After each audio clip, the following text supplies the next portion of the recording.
Biking the trails here is also very popular, and that makes the nearby town of Glen Arbor a perfect pit stop. Get it? Land was green and the hills rolled on for many miles away. There she thought made children grow till their dying day. Obviously, we're in cherry land, but I'm Team Cherry. As you can see, I love cherries. If Michigan was only famous for growing cherry trees, I'd be here anyway. I love cherries. Bob, how many different cherry products do you have? I feel like maybe 50? Oh, you are a little bit low. Okay, low. I would say that there's about 275 different cherry products.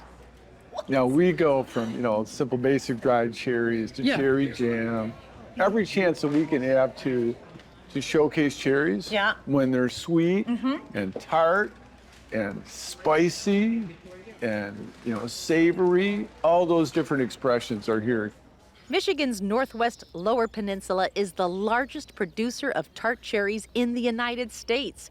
Cherry Republic is less of a store and more of a campus for cherries and cherry lovers, and they are generous with their samples. The business began with a cookie that started it all, but now the cherry salsa has become the icon. Are you the maker of all these products?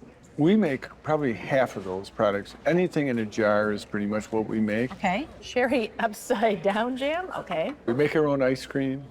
My super favorite is our super cherry soft serve, which You have is a cherry blend. soft serve ice cream? Yes, that's been new lately.